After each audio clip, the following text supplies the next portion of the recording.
안녕하세요. 맥키네지 투자클럽입니다. HLB 물적 분할로 바이오에 올인한다는 기사죠.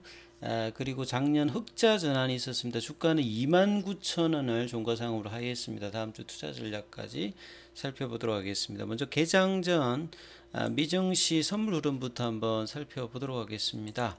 지금 나스닥 선물 같은 경우는 0.91% 하락이고요. 다우와 S&P 선물 같은 경우도 0.52, 0.71% 약세 흐름입니다. 중소형주 중심의 러셀 2000 선물 같은 경우 0.71% 하락세인데요. 주가의 어떤 부분들이 다시 이제 연준이 2월달 이어서 3월달, 5월달, 6월달까지 FOMC 관련해서 좀 매파적인 어떤 이야기들이 나오면서 국내에서도 원달러 환율이 다시 올라가고 이 달러 인덱스가 올라가면서 성장주들이 좀 영향을 받는 분위기다 이렇게 봐야 되겠죠. 헤드라인 기사 같은 경우에는 올해 뭐 가장 중요한 게 연착륙이냐 경착륙이냐, 최근에 좀 골디락스 관련되는 분위기가 좀 있었습니다만 2월달 들어서 이제 각종 이제 매크로 지표들, 특히 뭐 이 소비 지출이라든지 생산자 물가 지수라든지 실업률 관련되는 지표들이 계속 좋게 나오면서 이 다 금리 인상 관련되는 부분 연장에 대한 이야기가 나오면서 주가의 어떤 변동성이 좀 확대되고 있습니다. 그리고 이제 워렌 버핏과 더불어서 버커스 해외를 이끌고 있는 찰리 먼거 같은 경우는 2000년 초반에 중국의 이제 BYD 관련된 어떤 투자가 가장 뭐 이제 대단했다 뭐 이런 어떤 기사들도 있는데요. 장기 투자의 어떤 전형적인 어떤 모습을 보여주고 있습니다. 국내 시장에 들어와서 오늘 시장 전체적으로 보시게 되면 외국인들 같은 경우에는 거래소에서 매수, 코스닥에서 매도. 어제 선물 쪽에서 이제 매수세가 강했는데 오늘도 선물 쪽에서는 매수고요. 기관들이 어제와 좀 다른 모습으로 매도를 하면서 이 등락 종목수 보면 오늘 하락 종목수가 코스피는 그렇게 차이가 있지 않고요. 코스닥 쪽에서는 이제 하락 종목수가 한 2배 정도. 개인들은 좀 매수를 하면서 했고요. 원달러 환율 같은 경우에는 거의 1,300원대로 다시 부근까지 올라오면서 수급에 또 영향을 좀 주는 분위기였습니다.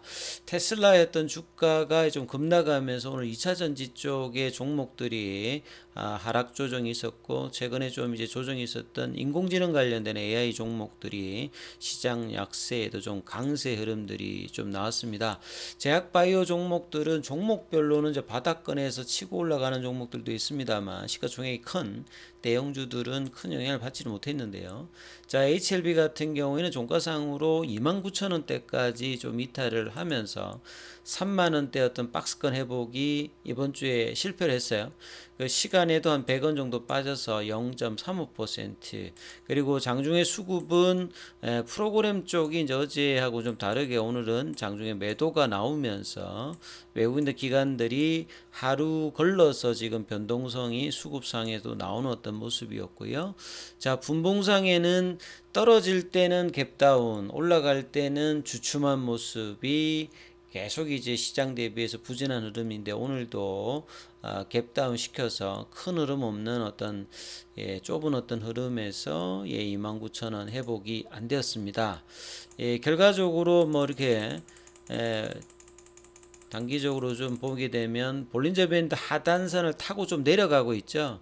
그래서 이제 추세 강도 지표를 나타내는 에덱스 같은 경우에도 좀 강화되는 어떤 모습으로 이어지고 있는데요.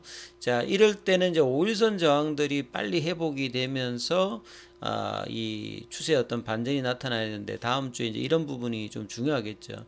그리고 무려 이제 공매도 매매 비중 자체는 31.48%로 2월 달에 뭔가 초반에 어떤 양봉이 나오면서 중국 쪽에서 이 가난 관련되는 부분을 허가를 해주면서 기대를 했습니다만 공매도가 장중에 어떤 수급들과 더불어서 계속 이제 등락을 하면서 이제 하방 쪽의 어떤 흐름으로 3만원대도 지금 저항대 흐름으로 이번 주를 좀 만들어 버렸던 게 상당히 좀 아쉬운 어떤 부분들이고요. 전체적으로 수급은 현물 쪽에서는 외국 기관들이 들어왔습니다만 시장 대비 약세 흐름들을 이어갔고, 연초에 지금 양봉을 만들었던 이 부분까지 가게 되면 정말 이제 지수 대비해서 비슷한 어떤 수준까지 2월 초에 이끌었다가 이제는 이제 베타 지수 같은 경우에도 상당히 좀 떨어지는 어떤 흐름의 종목의 어떤 흐름들, 주가 흐름을 보여주고 있는데요. 자, 2월달, 3월달 이 NDA 신청 어떤 기대감들이 전혀 지금 반영이 되고 있지 않는 가운데요. 이 기사가 이제 오후에 나왔던 기사를 보게 되면 HLB는 결국 이제 FA 관련되는 부분들이 실적단, 매출단, 뭐 영업이익단에도 영향을 주면서 작년도에 전년 동기 대비해서는 흑자 전환에 좀 성공을 했죠. 매출액도 무려 4배 가까이 뭐 증가한 1760억까지 만들었는데 이 정도면 뭐 실적 같은 경우는 뭐 사상 최대 수준인데요.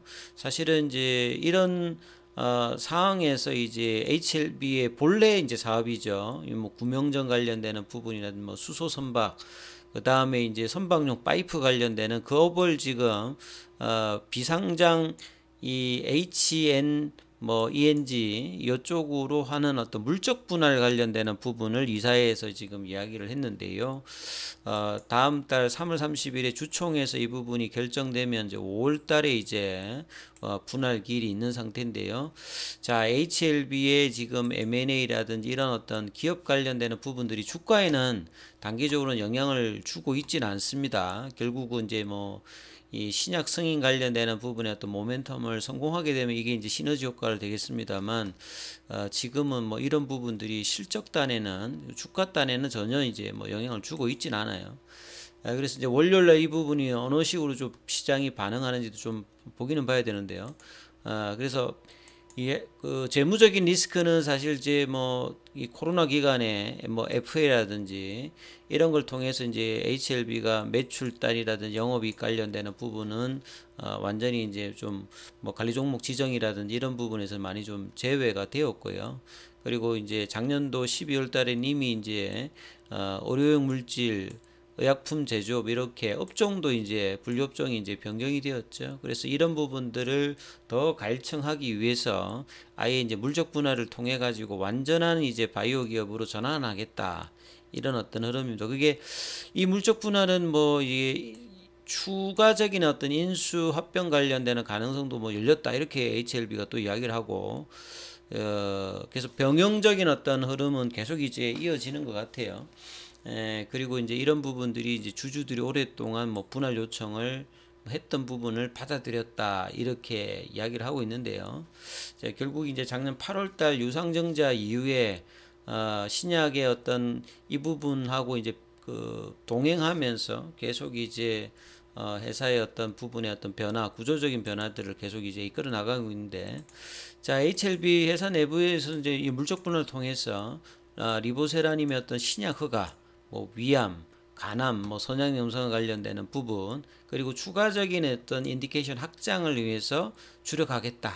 그리고 이제 백윤기 HLB 재무전략본부 사장이 뭐 이런 이야기에서 선제적인 어떤 투자 유상증을 받았으니까 그러면 재무적인 안정이 있으니까 이제 기존의 자금을 통해서 이제 뭐 추가적인 어떤 전략적 M&A 에서 이런 부분을 통해서 계속 이제 선제적인 유동성 확보를 통해서 장기적인 이제 뭐 개발 관련되는 자금 확보에 주력을 하겠다 뭐 이러는데 결과적으로는 이제 사실 이제 리보세라님 어떤 승인이 있는 상태에서 이제 이런 부분이 더 이제 시너지 효과를 하고 하는데 그게 없는 상태에서 이제 인프라 구축에 계속 이제 하고 있기 때문에 주가하고는 조금 이제 다른 방향으로 계속 좀 진행되고 있습니다. 그리고 작년에도 뭐 이런 이야기 했습니다. 올해도 지금 이제 결국은 최선을 다해서 보답하겠다. 예, 좀 보답을 좀 해야 될 것 같은데요. 예, 이런 기사들만 지금 계속 나오고 있죠. 그래서 이제 기존에 이제 뭐 특수 선박, 구명정, 이제 벼 같은 데에는 반드시 이제 구명종이 있으니까 조선업하고 이제 영향을 주는 부분이었는데 이 부분들이 이제 물적 분할되어서 물적 분할하면 주주들한테 이제 이 주식 수가 가는 게 아니라 HLB가 이 부분을 이제 가지게 있는 거죠. 이렇게 보셔야 될 것 같고 결국 이제 HLB는 본래 이제 현대그룹의 자회사로 이제 설립된 이제 뭐 요트였는데 이게 2000년도에 이제 라이프 보트가 되었고 본래 이제 진양곤 회장이 이제 이끄는 이노지디엔 이게 뭐 과거에 이제 국제전공이었는데 이게 이제 인수하면서 사명을 바꾸었는데 본래 이제 뭐 선박업 관련되는 부분을 진행하고 있다가 이 국제전공 그러니까 이제 이노지디엔이 이제 미국 쪽에 이제 LSK 바이오 파트너즈가 여기가 이제 뭐 엘레바 쪽에서 이제 바이오 사업을 하고 있어서 여기 이제 지원하다가 바이오 산업에 이제 뛰어들었죠. 그래서 10여 년 넘게 하면서 지금은 이제 바이오 쪽으로 완전히 이제 주력을 바꾼 상태인데, 자, 올해는 이 부분의 결실을 과연 이제 거둘 수 있느냐, 이런 굉장히 어떤 중요한 지점인데요. 아직 이제 그런 부분들에 대해서 일단 프로세스가 아직 되고 있지는 않습니다.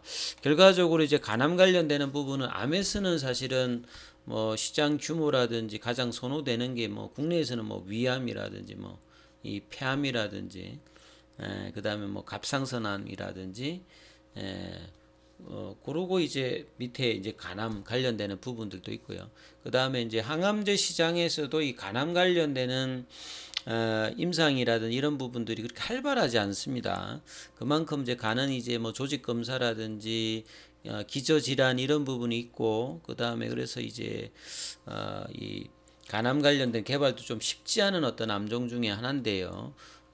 이 뭐 논문 같은데 이제 계제를 보면 2007년도에 이제 바이엘에 소라페님이 나오면서 요게 요거 나오고 난 다음에 이제 OS 값을 본래 보면 이렇게 별로 그렇게 차이가 없죠. 그만큼 이제 간암에서 이렇게 생존율을 높인다고 하는 것 자체가 상당히 어려운 부분이고, 후속에 있는 부분이 거의 10년 동안에 대부분 이제 실패를 가거든요.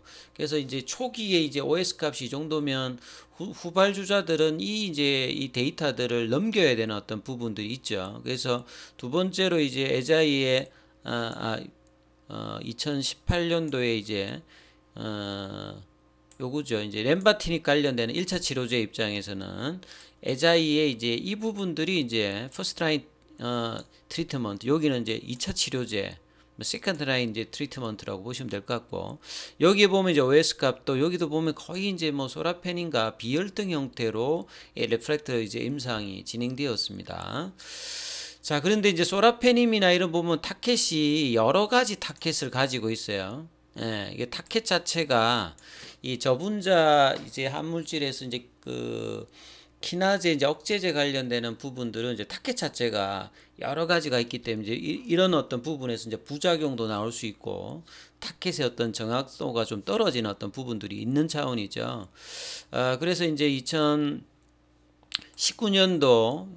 이제 2020년도 이제 1차 치료제로 이 티센트릭과 아바스틴이 이제 조합이 들어왔죠. 그래서 이 본래 이제 면역관문 억제제가 가장 이제 시장의 어떤 중요한 어떤 항암제 라인이기 때문에 기존의 이제 베제프 치료제, 요거는 이제 항체 치료제죠. 그래서 타켓이 딱 정해져 있는 부분입니다만, 저분자 물질에서는 표적 치료제 타켓이 여러 가지다, 이렇게 좀 이해를 하시면 될 것 같아요. 자, 그런 차원에서 이제 이 발달 사항들을 이제 논문에서 보면 이렇게 되어 있습니다. 그래서 2020년도 보면 이 소라페님이 퍼스트 라인에서 이렇게 있다가 2017년도에 이제 보시게 되면 이제 렘바티닙 관련되는 부분이 있고요. 그 다음에 이제 2020년도에 이제 앞서 말씀드렸던 추가적인 부분이 나왔는데, 지금 이제 아파티닌, 그러니까 리보세라님하고 이제 캄넬리주맘은 이제 여기에 있는 상태죠. 그래서 이 부분들이 이제 후발 주자로 뭐 한 네 번째 정도 되는데요. 1차 치료제에 좀 도전하고 있는 부분들. 그리고 이제 간암 관련되는 시장은 전체적으로 뭐 발병률은 아시아권이 많습니다만, 이 치료제는 일단 기존의 어떤 치료제들이 저분자 함물질도 그렇겠습니다만, 이제 항체 치료제라든지 면역관문 억제제가 들어가니까 시장 규모가 이 굉장히 약가가 비싸다 보니까 북미 쪽의 어떤 부분이 2030년도까지도 이게 커집니다. 그리고 이제 유럽의 시장들도 이렇게 커지고, 그다음에 아시아권의 부분들도 커지거든요. 그래서 이 간암의 어떤 관련되는 부분들이 시장은 본래부터 시장이 좀 작았다가 이제 치료제들이 계속 나오면서 시장 규모가 커지니까 이런 부분도 좀 감안을 하셔야 되겠죠. 결국 이제 이런 어떤 시장의 어떤 대응을 표적 치료제 리보세라닌가 이 항서제약의 캄넬리주맘의 어떤 조합의 어떤 올해 성공 기도가 좀 어떻게 될지 그런 어떤 중요한 시점에서 주가는 이제 다음 주에 단기적인 어떤 회복들을 해야 되는 어떤 상황이니까 이 부분 좀 참조하시면서 대응 전략 삼아보시기 바라겠습니다. 여기까지 하겠습니다.